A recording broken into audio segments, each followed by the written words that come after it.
Bismillahirrahmanirrahim. Assalamualaikum warahmatullahi wabarakatuh. Jumpa lagi dengan saya di Abil Maywa Channel. Jadi teman-teman, channel ini merupakan channel pendidikan tempat kita berbagi tentang aplikasi pendidikan, Microsoft Office, serta tips dan triks komputer.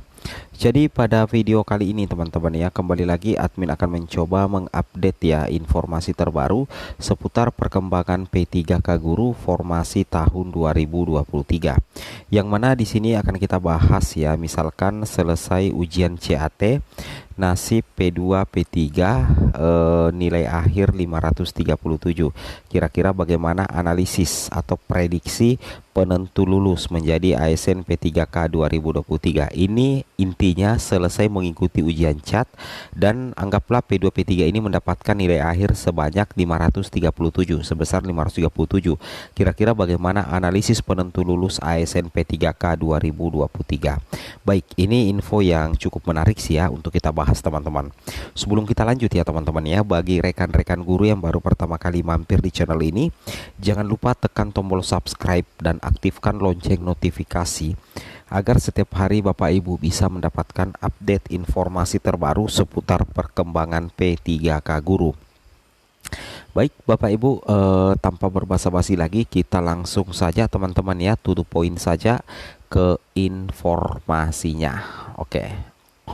Ini salah satu informasi yang kami dapatkan di channel YouTube ini.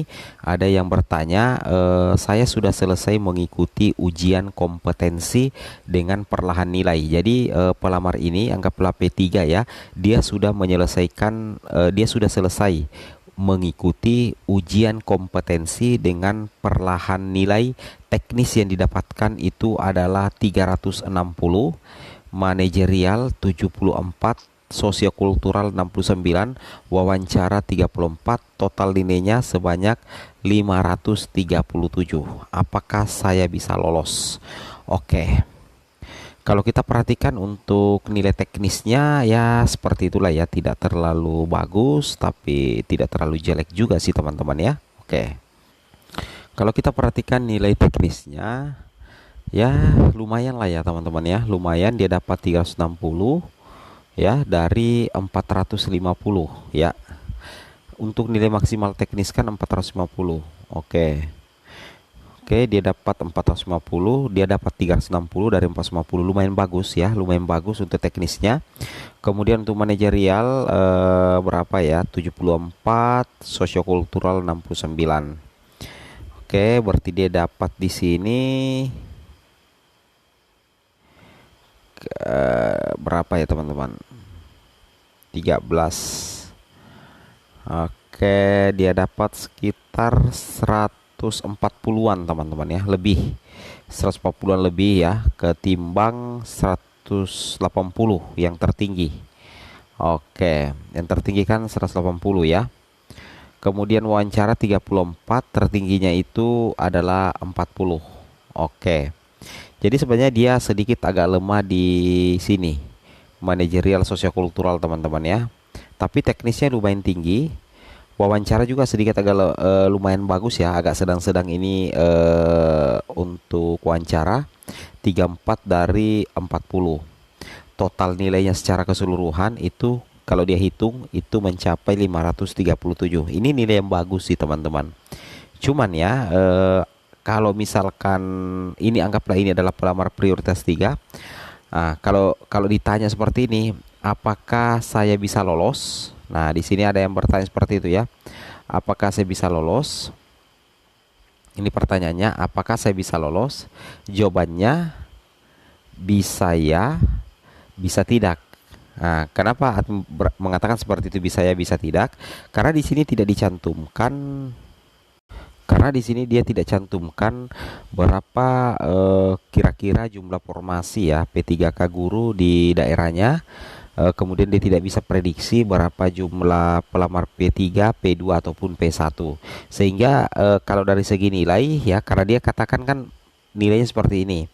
Jadi nilainya kan 537. Ini potensinya bagus lah ya, bagus untuk lulus, tapi ada juga potensi tidak lulus.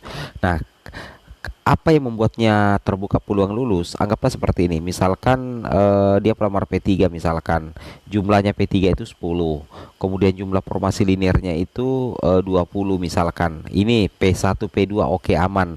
Maka ke 10 ini itu bisa lulus karena formasi lebih banyak ya daripada pelamar. Termasuk yang 537 ini. Nah, kapan pelamar ini yang nilainya 537 itu bisa saja tidak lulus? Itu misalkan seperti ini. Formasi anggaplah satu, pelamar misalkan dua. Yang satu mendapatkan 560, yang satu mendapatkan 537, sama-sama P3. Berarti di ranking berdasarkan nilai, maka yang lulus itu adalah yang 560 teman-teman ya. Oke, logikanya kan seperti itu ya. Jadi ingat ya teman-teman, untuk persentase kelulusan yang bagus itu apabila jumlah formasi minimal berimbang atau lebih banyak daripada jumlah pelamar, baik itu P2, P3, P1, P2, P3 dan P4 semuanya sama. Itu berlaku seperti itu teman-teman ya. Itu yang harus teman-teman pahami. Oke, seperti halnya ini teman-teman ya, kalau kita lihat sudah berusaha semaksimal mungkin masih di urutan ketiga. Jadi di live score dia berada di urutan ketiga. Ya, dia berada di urutan ketiga, sedangkan yang mau diambil atau formasi yang mau diambil itu cuma dua. Ya, pelamarnya tiga. Otomatis satu nanti yang tidak lulus. Nah, dia mengatakan bahwa dia masih berada di urutan ketiga. Kalau kita lihat di sertifikatnya di sini teman-teman ya, yang menjadi titik kelemahannya itu adalah wawancara. Wawancaranya rendah sekali. Kalau dia P3K guru kan wawancara itu nilai totalnya itu 40. Sedangkan dia dapatkan 28. Yang tinggi sekali itu kompetensi teknis ya, teknis yang tinggi. Tapi dia agak rendah sedikit di wawancara. Tapi kalau dari total nilai keseluruhan ini sangat tinggi, 574. Nilai maksimal secara keseluruhan itu 670, sedangkan dia mendapatkan nilai yang sangat tinggi itu 574 teman-teman. Apa sih yang menjadi penyebab kenapa nilai akhirnya tinggi padahal wawancaranya rendah? Anggaplah ini pelamar P3. Penyebabnya itu teman-teman seperti ini. Penyebabnya karena nilai kompetensi teknisnya itu tinggi, 450, 356 ke 450. Nah, itu yang menjadi salah satu penyebab utama karena nilai kompetensi teknisnya tinggi sehingga nilai akhirnya itu tinggi juga mencapai 574. Cuman kalau kita lihat informasinya di sini, dia sempat mengatakan seperti ini. Dia sepertinya pesimis teman-teman ya, dia pesimis sepertinya ya. Kalau menurut admin pribadi orang ini pesimis ya. Nah, kita coba cek orang ini sepertinya pesimis atau pelamar ini pesimis ya. Kenapa saya katakan pesimis? Karena dia sempat mengatakan seperti ini. Sudah berusaha semaksimal mungkin masih di urutan ketiga. Yang mau diambil cuma dua. Berarti dia sudah tahu bahwa pelamar tiga, sedangkan formasi dua. Sedangkan kalau di live score dia masih berada di peringkat ketiga. Berarti kalau misalkan dia tidak lulus, berarti nilai didapatkan oleh peringkat 2 dan peringkat 1 itu jauh lebih tinggi lagi teman-teman. Ini luar biasa ya. Padahal kalau kita perhatikan nilai pelamar ini itu sudah sangat tinggi. Dia capai 574. Cuman di bagian wawancara sedikit agak lemah. Andaikan dia bisa dapat 39 wawancara atau 35 38, nilainya ini hampir tembus 600-an teman-teman ya. Sekian dan terima kasih. Assalamualaikum warahmatullahi wabarakatuh.